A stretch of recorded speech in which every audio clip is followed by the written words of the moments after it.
नमस्कार, मैं हूं साक्षी ममगाई। विधानसभा भर्ती में नियमों के परखच्चे उड़ाने वाले अच्छे स्पीकर की सीजर से बच नहीं पाए। संविधान को आंख दिखाने वाली विस्की 228 नियुक्तियों को रितु खंडूड़ी भूषण ने निरस्त करने की संस्तुति कर दी है। अध्यक्ष की ये कार्रवाई मनचाही भर्तियों पर अब तक का सबसे बड़ा एक्शन है और क्योंकि सीधा जो लोग गुजारिश पर लगे हैं उन्हें हटाने की सिफारिश अध्यक्ष ने शासन से की है तो भर्तियों का भाग्य तय है। अब रिपोर्ट में आज विधानसभा अध्यक्ष के कहे अहम बिंदुओं पर तो बात करेंगे ही, साथ ही चर्चा इस पर भी कि एक तो प्रस्ताव का प्रभाव चहेतों को नौकरी लगाने वालों पर कैसे होगा और दूसरा कितना स्वागत विपक्ष और कर्मचारी इस फैसले का कर रहे हैं।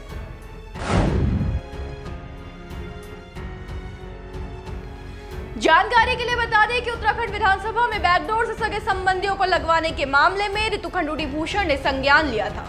मुख्यमंत्री पुष्कर सिंह धामी ने भी स्पीकर से पत्र के माध्यम से अनुरोध किया था कि मामले में विस की गरिमा को आक्षेपों से मुक्त करने के लिए जरूरी कदम उठाए जाए।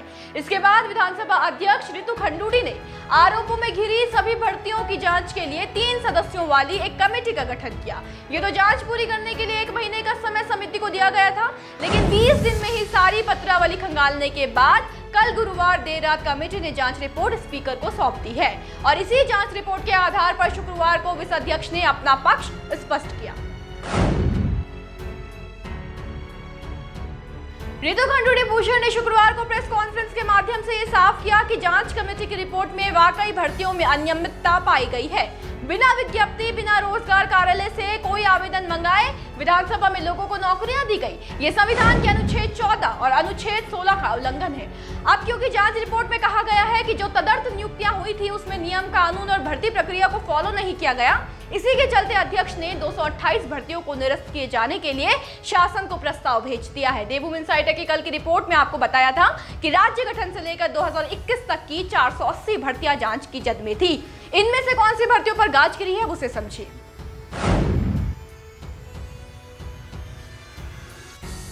विस अध्यक्ष के मुताबिक 2016 की 150 भर्तियां, 2019 की 6 भर्तियां और 2021 की 72 भर्तियां नियम को ताक पर रखकर की गई है और इसलिए इन्हें रद्द किया जा रहा है। अतः मैं पुनः अवगत कराना चाहती हूं कि वर्ष 2016 तक की 150 तदर्थ नियुक्तियां, वर्ष 2020 की 6 तदर्थ नियुक्तियां को तथा वर्ष 2021 की 72 तदर्थ नियुक्तियों को निरस्त करने के मेरे निर्णय के अनुमोदन के लिए प्रस्ताव शासन को तत्काल भेज रही हूँ। देखिए, वो समिति जो जांच कर रही थी वो 2 चरणों में पड़ताल कर रही थी। पहले चरण के अंतर्गत 2012 से 2021 तक की भर्तियों की जांच होनी थी और दूसरे चरण में राज्य गठन से लेकर 2011 तक की।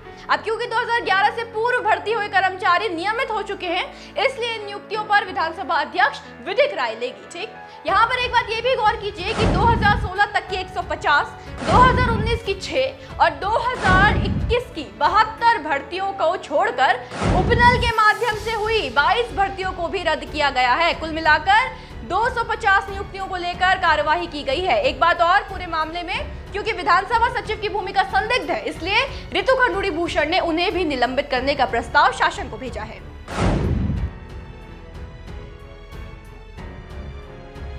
बताएं कि जिस दिन विधानसभा स्पीकर ने जांच समिति के गठन का ऐलान किया था, ठीक उसी दिन एक और कदम उठाते हुए विधानसभा सचिव मुकेश सिंघल को लंबी छुट्टी पर भेज दिया गया था और उनका कार्यालय भी सील कर दिया गया था।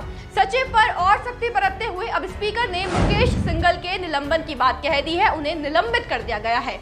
यानी भर्तियां निरस्त करने के साथ साथ इस संस्तुति का प्रस्ताव भी सरकार को भेजा गया है। कांग्रेस प्रदेश अध्यक्ष करण महारा की माने तो मांग का मकसद किसी की नौकरी छीनना नहीं था, बल्कि टारगेट वो असली सफेद पोश थे जिनके आदेश पर अंडर टेबल डील साइन की गई थी।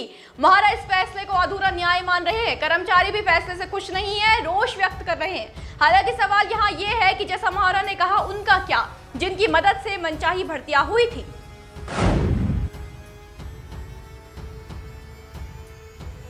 पूर्व विस अध्यक्ष गोविंद सिंह कुंजवाल और प्रेमचंद अग्रवाल के कार्यकाल के दौरान की सभी भर्तियों का निरस्त होना सीधा दोनों ही नेताओं को कटघरे में ले आया है। कुंजवाल अपने बेटे बहू को नौकरी दिलवाने के आरोप में घिरे थे और प्रेमचंद अग्रवाल के समय की 72 नियुक्तियां भी भाई भतीजावाद के आक्षेपों का सामना कर रही थी, जिसमें मुख्यमंत्री के स्टाफ से लेकर मदन कौशिक, मंत्री सतपाल महाराज और रेखा आर्य तक के जानने वालों को सिफारिश पर विस में लगाने की बात सबसे पहले खुली थी। अब इन भर्तियों का रद्द होना आरोपों को दो टुक सिद्ध कर रहा है, इसलिए ये कहना कि मामला यहाँ समाप्त हो गया गलत होगा। अभी बैकडोर नियुक्तियों का खेल खेलने वाले बड़े खिलाड़ियों को लेकर भी जनता को जवाब देना बाकी है। आज के लिए इतना ही, फिर हाजिर होंगे। बने रहे देवभूमि इंसाइडर के साथ। आज ही डाउनलोड करें देवभूमि इंसाइडर ऐप।